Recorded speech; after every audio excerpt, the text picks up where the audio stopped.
Hello दोस्तों। Class 12th biology chapter 1 के important question लेके आए हैं हम आपके लिए। ये वो क्वेश्चन होंगे जो हर बार पेपर में पूछे जाते हैं और जिनके अब की बार पेपर में आने के पूरे पूरे चांस हैं। मैं वही क्वेश्चन आपसे डिस्कस करूंगा। इन क्वेश्चन को आप कर लेंगे तो मेरा पूरा मानना है, मेरा पूरा विश्वास है कि पेपर में ये दिखेंगे आपको। ऑब्जेक्टिव तो यही नहीं आएंगे जो मैं बताऊंगा, और रही बात बाकी क्वेश्चन की अतलगुत्थी लांग वाले की, तो यही क्वेश्चन आएंगे, इससे बाहर नहीं जाएगा। इसके लिए मैं 100% श्योर हूँ। तो रही बात ऑब्जेक्टिव, तो ऑब्जेक्टिव आप तभी कर पाएंगे जब आपने पूरी थ्योरी पढ़ी होगी इस लेसन की, तब आप ऑब्जेक्टिव कर पाएंगे इस लेसन की। ठीक है। हालांकि रही बात अदर ऑब्जेक्टिव की, तो आप, मैं एक सुझाव देना चाहूँगा आपको। एनसीईआरटी के आप ऑब्जेक्टिव कर डालिए। 50% ऑब्जेक्टिव यही होंगे आपके सिलेबस में। 50 से 80%, 50 से 80%, 5 ऑब्जेक्टिव आने हैं तो 5 ऑब्जेक्टिव में से 3 ऑब्जेक्टिव एनसीईआरटी वाले ही होंगे। अब एनसीईआरटी वाले ऑब्जेक्टिव कहाँ मिलेंगे सर? तो क्वेश्चन बैंक अगर कोई होगी तो उसमें भी लिखा रहेगा। एनसीईआरटी कैसे लिखा रहता है ये देखो। कहाँ चला गया भाई? तो ये तो लेसन का नाम है। लेसन नाम क्या है आपका? पुष्पी पादपों में लैंगिक जनन। इस लेसन, पहला लेसन यही है। पहले लेसन की मैं ऑब्जेक्टिव बता रहा हूँ। तो ऑब्जेक्टिव जैसे यहाँ पे ये लिखा है ना एनसीईआरटी।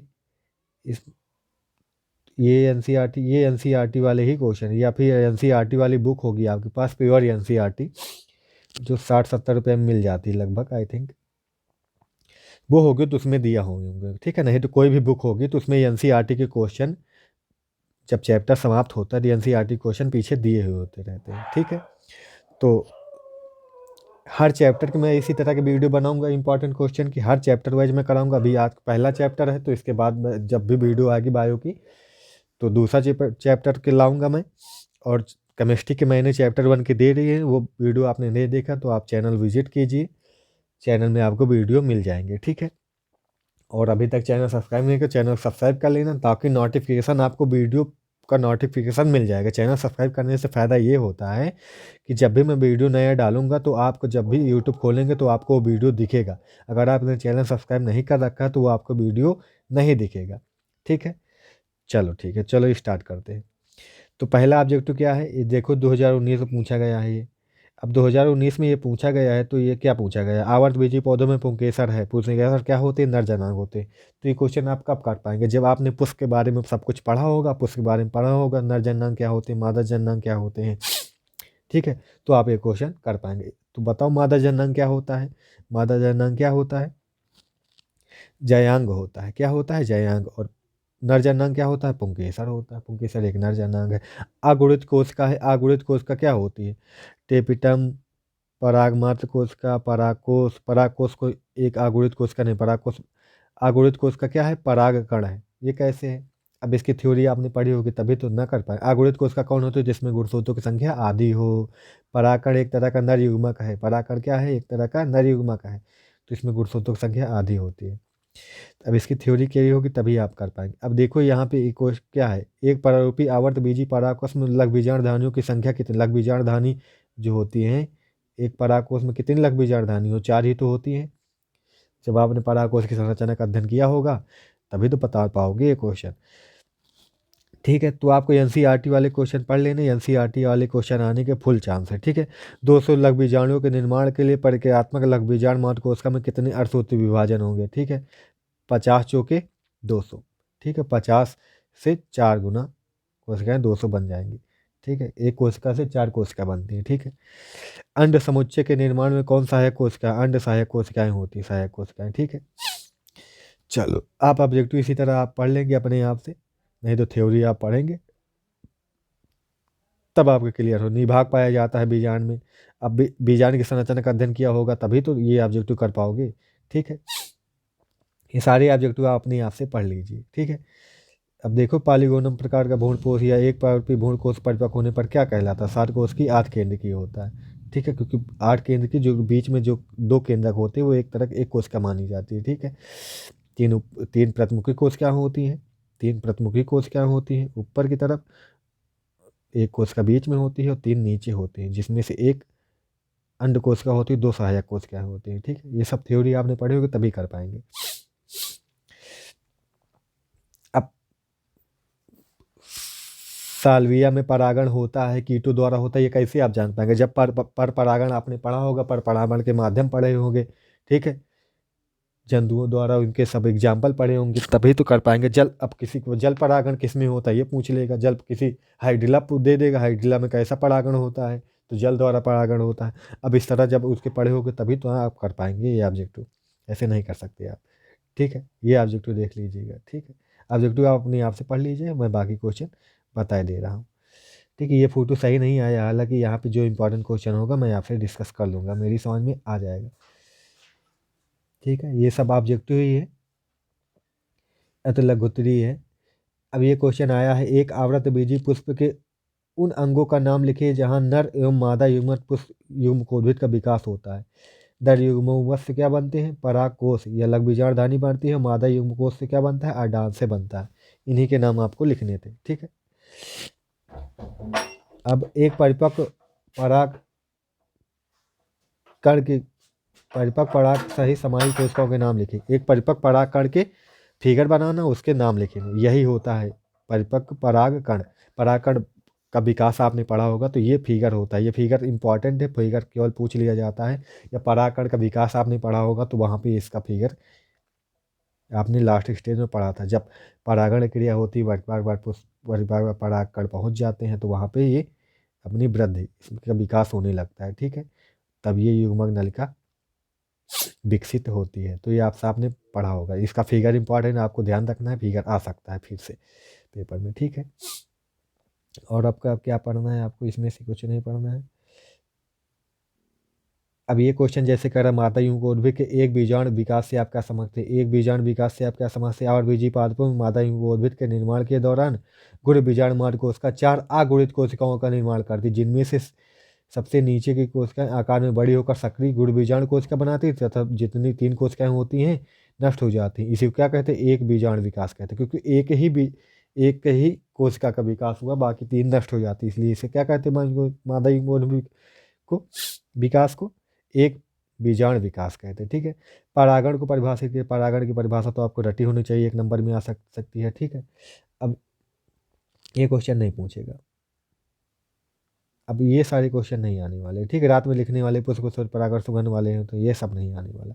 हाँ, दोहरा निषेचन इंपॉर्टेंट है, ये आपको इंपॉर्टेंट है, ये 2021 के लिए इंपॉर्टेंट है। दोहरा निषेचन, त्रिक संलयन, ये आपको पूरा रट ही लेना है। ठीक है, ठीक है, अगर आप किसी टॉपिक का स्पेशल वीडियो चाहते हैं इसमें से, लेकिन वीडियो के डिमांड ऑन डिमांड ही बनेगी। अगर इस जितने इंपॉर्टेंट क्वेश्चन बनाएंगे उसमें से किसी टॉपिक का आप वीडियो चाहते हैं तो हम वीडियो बनाने के लिए तैयार हैं। ओके बेटा लोग, तो आप कमेंट कर देंगे नीचे वीडियो में कि हाँ सर इस टॉपिक का वीडियो बना दीजिए, तो हम उसका वीडियो बना देंगे, नहीं तो सिर्फ क्वेश्चन ही बताएंगे यहाँ पे। ठीक है, तो आप इससे पढ़ सकते हैं अपने कहीं से। चलो आगे देखते हैं। ये ऑब्जेक्टिव बन सकता है पर बनेगा नहीं, कि भारत में भारतीय भूण विज्ञान के पिता कौन है? पी माहेश्वरी जी हैं, तो ये बनेगा नहीं वैसे। ठीक है, ये सब बनेगा नहीं। हाँ, आभासी फल कौन सा होता है? आभासी या मिथ्या फलों के उदाहरण लिखिए। आभासी या मिथ्या फलों के उदाहरण लिखिए। आभासी या मिथ्या फल कौन होते हैं? नाशपाती और स्ट्रॉबेरी। ठीक है, नाशपाती होता है, सेब भी होता है। ठीक, अब मेरी बात सुनो, तो जिन फलों के निर्माण में पुष्पासन पुष्पासन बाह्य दलपुंज दलपुंज ये सब भाग लेते हैं, वो सब क्या कहलाते हैं? आभासी या मिथ्या फल कहलाते हैं। आभासी फल, मिथ्या फल, उदाहरण यही है।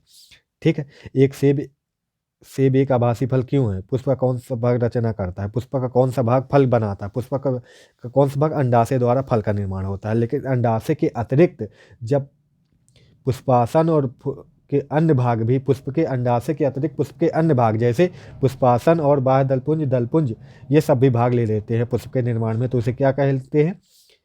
ये फल कैसा कहलाएगा? असत्य फल, ये आभासी फल कहलाएगा। ठीक है, ठीक है, अब क्या कहलाएगा?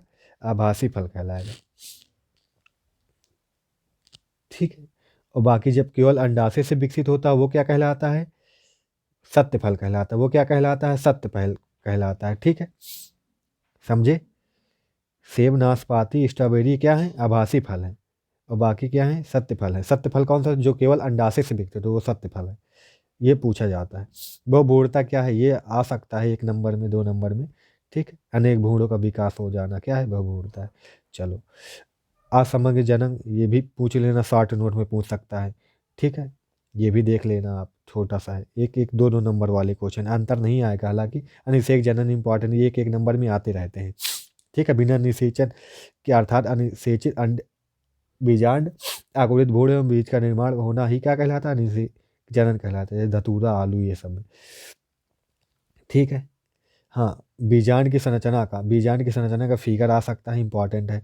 इसका फिगर आता रहता है, ये इंपॉर्टेंट है। ये आप फिगर रट डालिए इसका। ठीक है, परिपक्व पराकोष के अंतःप्रकाश का चित्र है, ये आपको फिगर आना चाहिए। ठीक है, ये आ जाते हैं फिगर। ठीक है, और कुछ बचा है? नहीं। इतना है, ये नहीं आने वाला सब कुछ, ये सब नहीं आने वाला। अब जैसे वही क्वेश्चन माध्यमिक को एक बीजाण विकास से आप क्या समझते हैं, इसका उत्तर अभी हम बताए थे, एक बीजाण विकास। ठीक है, अब क्या बचा है? ये सब नहीं आने वाला, ये सब नहीं आएगा। द्विनिषेचन तीक्ष्ण हम बता ही दिए, इंपॉर्टेंट है। परागण निषेचन, ये अंतर नहीं आता नहीं है। अगर परागण निषेचन के बारे में जानते, परागण के बारे में जानते हैं, तो भी आप लिख लेंगे वैसे भी, कोई दिक्कत नहीं। ये नहीं आने वाला, ये सब क्वेश्चन नहीं आने वाले। ठीक, डोंट वरी। अनिषेक फलन हम बता ही चुके हैं, इंपॉर्टेंट है। अनिषेक फलन इंपॉर्टेंट है। ठीक, ये कर लेना। ये सब नहीं आने, वो भी उड़ता शॉर्ट में पूछेगा पूछेगा, तो और सब ये सब नहीं आने वाला। ठीक है बेटा, ये सब नहीं आने वाला। परागकण की सूत्रदर्शी संरचना, परागकण की फिगर हाँ पूछ सकता है, परागकण की संरचना पूछ लेता है।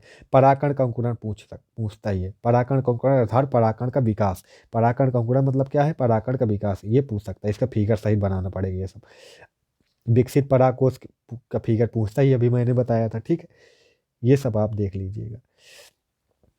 ठीक, ये क्वेश्चन इंपॉर्टेंट। लघुबीजाण धानी के लघुबीजाण जनन या लघुबीजाण विकास, ये इंपॉर्टेंट है। ये भी ये सीधा सीधा 3 4 नंबर में आएंगे क्वेश्चन। अच्छा, ये जो है लघुबीजाण धानी की संरचना का संक्षेप वर्णन, इसके विकास लघुबीजाण जनन जिस हेडिंग नाम से पूछ सकता है। ठीक है, तो आप ये देख लीजिए, ये फिगर बनाना रहेगा, ये सब के बारे में लिखना रहेगा। फिर ये भी पूछ सकता है परागकण का विकास या विकसित परागकण के बारे में लिखो। बाह्यचोल, अंतःचोल, इनमें कौन कौन सी भित्ति होती है, इसकी संरचना फिगर पूछ सकता है। ठीक है, सिर्फ सिर्फ इसकी फिगर पूछे परागकण की, तो सिर्फ इतना बनाना है आपको, सिर्फ इतना बनाना है। ठीक, इसके नाम लिख देना है। और पूरा विकास ही पूछे तो सिर्फ सब कुछ लिखना है, इसमें सब कुछ बनाना है फिर। ठीक है बेटा, ये देखो फिगर खराब आ गया था, फोटो पीडीएफ बनाई गई तो फोटो खराब आ गई, स्टूडेंट ने भेजा था असल में। यहाँ पे कुछ इंपॉर्टेंट नहीं है, मैं बता देता हूँ आपको, मेरी समझ में आ रहा है। यहाँ पे जो द्विनिषेचन त्रिक्सलैन वाला ही है। ठीक है, कौन कौन से केंद्रक बनते हैं उनके नाम बताने, ये क्वेश्चन इंपॉर्टेंट है। ठीक है, अभी पहले भी बता चुका हूँ मैं।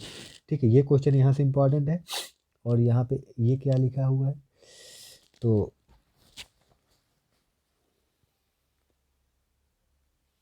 ये समझ नहीं आ रहा है मुझे।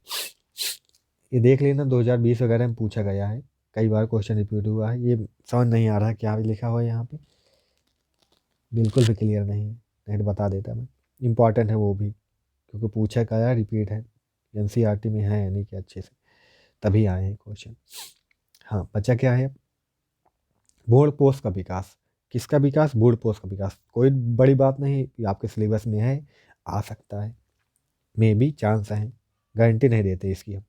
ठीक है, ये आ सकता है, सरल भी है, कोई दिक्कत नहीं। अगर आप फिगर से समझेंगे, कैसे कैसे विकास हुआ, फिगर समझेंगे, तो आराम से आप लिख पाएंगे ये सब। ठीक है, हाँ, ये प्रकीर्णन 2 नंबर में आ सकता है आराम से। बीजों का प्रकीर्णन ज़्यादा कुछ है नहीं, वायु द्वारा, जल द्वारा, ये सब होता है। ठीक, प्रकीर्णन मतलब फैलना, बीजों को फैलना, कैसे कैसे फैलते हैं। वह बोलता इतना इतना डिटेल में नहीं पूछेगा, ये नहीं आने वाला। ठीक है, साढ़ में पूछे बहुबूढ़ता क्या होता है, ये सब हम बता ही चुके हैं। असंग जनन, अनसेक जनन वगैरह, ये सब पूछ सकता है, ये सब पूछता ही है। अच्छा, 60 नंबर में पूछता है, एक एक 2 2 नंबर में, तो ये सब नहीं आने वाला। नरयुग्मोद्भिद का परिवर्धन, नरयुग्मोद्भिद का विकास, ये क्वेश्चन इंपॉर्टेंट है, ये आ जाता है, ये सब लांग में आने वाले हैं। ठीक है, जैसे ना लघु बीजाणु जनन हमने बताया था इम्पॉर्टेंट है, अभी बताए थे अभी, लघु बीजाणु जनन लांग में आ जाता है यहाँ से 5 नंबर के सीधा। लघु बीजाणु जनन पूरा पूरा आ जाएगा।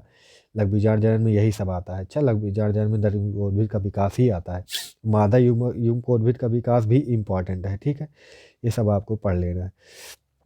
बीजांड की संरचना वही मैंने बताया था, बीजांड की संरचना इंपॉर्टेंट है, फिगर बीजांड का, ठीक है। ये पूछता है बीजांड के बारे में पूछ लेगा। अच्छा, बीजांड का फिगर ये है, तो आपको ये फिगर आना चाहिए, ठीक है बाबू।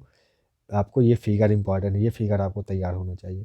तो ये चैप्टर थोड़ा सा लंबा है और इस इससे 5 नंबर का आना ही आना है। ये चैप्टर आप इग्नोर नहीं कर सकते, इससे 5 नंबर का आना ही आना है, ज़्यादा ही आ सकता है। इस यूनिट में जो भी चैप्टर है, ये है मानो जनन वाला है, जनन श्वास वाला, इतने चैप्टर हैं इसमें, ठीक है। तो इसमें से सबसे ज़्यादा चांस इसी चैप्टर से लांग बनने के हैं। लांग आएगा तो एक अथवा भी आएगा, इसी यूनिट का आएगा वो। तो इसमें से एक लांग आ जाएगा, इसमें से आप पूरे लांग तैयार कर लेंगे तो आपका 5 नंबर काम हो जाएगा। नहीं तो हो सकता है दोनों इसी के आ जाएंगे। इससे पक्का आएगा, इस चैप्टर से पक्का पक्का लांग एक आना ही आना है। तो आप इस चीज़ के लिए निश्चित हो जाइए, ठीक है। उसके बाद मानव जनन वाले से एक लांग आ सकता है, ठीक है। हालांकि वहाँ से परिवार नियोजन है, जनसंख्या है, जनसंख्या वृद्धि है, वहाँ से क्वेश्चन बन जाता है, ठीक है। हालांकि वो वहाँ से भी मादा जनन तंत्र है और नर जनन तंत्र है, वहाँ से भी क्वेश्चन बन सकता है। तो वहाँ से एक उठ सकता है और यहाँ से तो उठेगा ही उठेगा, ठीक है। इस चैप्टर से उस चैप्टर हो सकता है दोनों क्वेश्चन इससे ही आ जाएं, लेकिन इससे आएगा जरूर। उससे उससे जरूर, उससे कोई गारंटी नहीं कि उससे दोनों क्वेश्चन आएंगे, अच्छा, लेकिन इससे जरूर आएगा, पक्का है, इस चीज़ के लिए श्योर हो जाओ, इससे नहीं छोड़ने वाला वो। तो आप तैयार कर लेंगे, इसके लांग तैयार कर लेंगे, ठीक है, ठीक है। आवर बीजी पार्तम भ्रूणकोश कैसे बनता है, भ्रूणकोश का विकास, वही चीज़ है अभी ऊपर बताए हम, वही चीज़ है। अच्छा, अब अगर कोई डिमांड करेंगे ऑन डिमांड में वीडियो बना दूंगा, ठीक है। भ्रूणकोश का विकास उसी के अंतर्गत आ जाता है, भ्रूणकोश पे ही, ठीक है। हाँ, अब एक क्वेश्चन है और ये इंपॉर्टेंट आ जाता है, परागण क्या है, परागण के कितने प्रकार का होता है और किन किन माध्यम से होता है, ये इंपॉर्टेंट है, ठीक है। परागण 2 प्रकार का, पर परागण और स्वपरागण। परागण इंपॉर्टेंट है, परागण आपको पढ़ के जाना है, ठीक है। इंपॉर्टेंट है, पूरा लांग में पूछता है। सिर्फ कहो तो पर परागण पूछ ले, पर परागण को पूरी विधियाँ पूछ ले, लांग में सिर्फ इतना ही पूछ ले। पर परागण कीटों द्वारा है, सलाइवा में कीटों द्वारा ही, कीट द्वारा ही परागण होता है। साल्विया ये अलग से दिया है, ये अलग से पूछ लेता है, ठीक है। समझ आई बात। तो जल द्वारा, पर परागण जल द्वारा भी हो जाता है, वायु द्वारा भी हो जाता है। इनके एग्जाम्पल आपको पते होना चाहिए और कुछ नहीं। हेडिंग डाल के सिर्फ एग्जाम्पल ही लिख देंगे तो नंबर मिलेंगे। जंतु द्वारा एग्जाम्पल, जंतु द्वारा ये कदम वगैरह में होता है जैसे, ठीक है, ये आप इंपॉर्टेंट है। फिर निषेचन क्या होता है, परागण का अंकुरण का चित्र बनाना है। निषेचन को समझाइए फिगर की सहायता से, ये से क्वेश्चन आ जाता है, निषेचन प्रक्रिया का सचित्र वर्णन करो। तो इसका चित्र कौन सा होता है आपको हम दिखाई देते हैं। वह फिर यहाँ परागण क्रिया फिर अंकुरण कैसे होता है वो भी बताना पड़ेगा थोड़ा सा, ठीक है। वो सब बता के प्रवेश कैसे करता है वो बताना पड़ेगा, ठीक है। इतना बताने के बाद फिर आपको ये फिगर बनाना है। क्या बनाना है, ये फिगर बनाना है। निषेचन प्रक्रिया का सचित्र वर्णन कहे तो यही फिगर बनाया जाता है, ठीक है। कि यहाँ परागण, यहाँ पे आए परागण हुआ है और यहाँ पे ये पराग नलिका प्रवेश करके ये अंदर निषेचन हो जाता है, ठीक है। निषेचन के बाद फूल पुष्प में कौन कौन से परिवर्तन होते हैं, हालांकि ये क्वेश्चन 10th में आता है, आपके लेवल का नहीं है, आप में नहीं आएगा, ठीक है। यही सब झड़ जाते हैं, सारी की सारी चीज़ें झड़ जाते हैं, ये आएगा नहीं, फिलहाल छोड़ो, ये नॉट इम्पॉर्टेंट। भ्रूण का विकास नहीं आने वाला है आपके सिलेबस में, ठीक है, नहीं आएगा, यह है भी नहीं आपके एक बार के सिलेबस में। भ्रूण का विकास आएगा नहीं, जितना बताएं बस इतना ही इंपॉर्टेंट है। अब यहाँ से 2 क्वेश्चन ऑब्जेक्टिव और बन जाते हैं।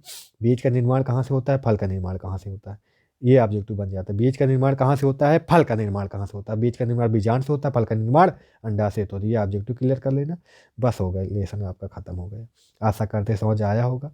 कुछ इंपॉर्टेंट नहीं, फिर एक बार बता देता है। लांग यहाँ से आते कौन कौन बन जाते हैं, लघु नर युग्म को उद्भिद का विकास, मादा युग्म को उद्भिद का विकास, ठीक है, वही, ठीक है। लघु बीजांड जनन और गुड़ बीजांड जनन।